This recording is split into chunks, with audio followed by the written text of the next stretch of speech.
Right now, somewhere in the last hour, you have probably checked to see if someone liked what you said. Maybe it was a text. Maybe it was a post.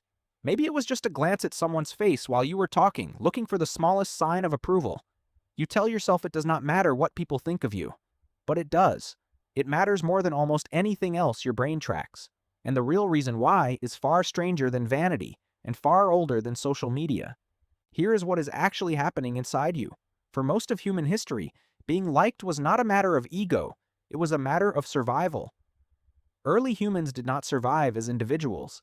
They survived in small, tightly bonded groups, and a person who was excluded from the group did not just feel lonely. They lost access to food, protection, warmth, and reproduction. Being disliked was not an emotional inconvenience. It was, quite literally, a death sentence. Your brain was shaped by hundreds of thousands of years in that environment, and it has never stopped behaving as if being liked is a matter of life and death, because for most of the time it was being built, it was. In 1995, psychologists Roy Baumeister and Mark Leary published a paper that changed how scientists understood human motivation. They called it the need to belong, and they argued something radical for its time. Humans are not simply social by preference. They are social by biological necessity.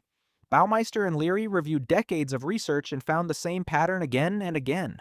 People who feel socially connected are healthier, live longer, and recover faster from illness. People who feel excluded show elevated stress hormones, weaker immune function, and higher rates of depression and anxiety. The need to belong, they argued, is not a soft psychological preference sitting on top of your more basic needs. It functions like a basic need itself, alongside food, water, and safety. Wanting to be liked is not weakness. It is one of the oldest wiring systems you have. But here is where it gets stranger. Being disliked does not just feel bad emotionally. Your brain does not file it separately from physical injury. In the early 2000s, neuroscientist Naomi Eisenberger at UCLA ran a series of studies using a simple computer game called Cyberball, where participants believed they were playing catch with two other players online. Partway through, the other players stopped throwing the ball to them, excluding them entirely. It was a trivial, meaningless exclusion in a fake game with strangers. But brain scans told a different story. Eisenberger found that social exclusion activated the anterior cingulate cortex, the same brain region that activates during physical pain. Being left out did not just feel like something. It registered in the brain using some of the same circuitry your body uses to process a burn or a broken bone. This is why rejection does not feel like disagreement. It feels like injury, because to your nervous system, it is one. So if rejection is coded as pain, what is being liked coded as? The opposite.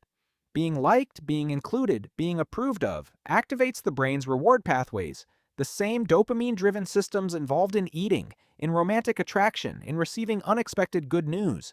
This is not a metaphor. Social approval is processed, in part, by the same reward circuitry that responds to other survival-critical experiences, which means the small spike of pleasure you feel when someone laughs at your joke, or agrees with your opinion, or simply smiles at you, is not shallow. It is your ancient reward system doing exactly what it evolved to do, reinforcing the behaviors that once kept you inside the group and alive. This drive runs so deep that you enact it without ever choosing to. In 1999, psychologists Tanya Chartrand and John Bargh at New York University documented something now known as the chameleon effect. In their study, participants sat in a room with another person who was secretly instructed to rub their face or shake their foot at certain points during the conversation. Without any awareness, the real participants began doing the same thing, mirroring the other person's posture, gestures, and mannerisms. This mimicry was not conscious flattery. Chartrand and Bargh found it happened automatically, below awareness, and that people who were mimicked back reported liking the interaction more and feeling more rapport with the other person, even though they could not say why. Your body is negotiating likability constantly, adjusting itself to match the people around you, long before your conscious mind even joins the conversation. Wanting to be liked is not something you occasionally decide to do. It is something your nervous system is doing to you, all the time, in the background. Now think about what this means for the world you actually live in. For nearly all of human history, the number of people whose opinion of you mattered was small. A few dozen people in your village, your family, your tribe. Your ancient reward and threat systems evolved to track approval and rejection at that scale. Now you carry a device that can deliver a signal of approval or rejection from thousands of strangers, instantly, at any hour of the day. Every like is a small hit of that ancient reward system. Every silence, every ignored message, every post that gets nothing is read by the same threat circuitry that once responded to being left out of the hunt. Your brain cannot tell the difference between a friend's disapproval and a stranger's scroll past. It reacts to both using the same primitive alarm. This is not a flaw you need to fix. It is not proof that you are shallow or insecure or too sensitive to what other people think.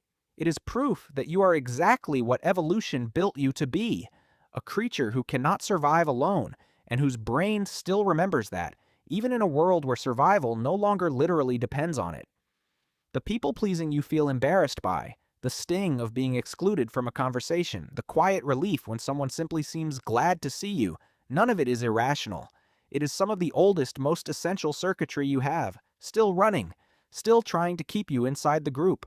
So the next time you catch yourself checking whether someone liked what you said, do not be so quick to call it vanity. It is not vanity. It is the same ancient system that once decided whether you ate that night, whether you were protected, whether you belonged. You were built to need this. The only real question is not why you want people to like you.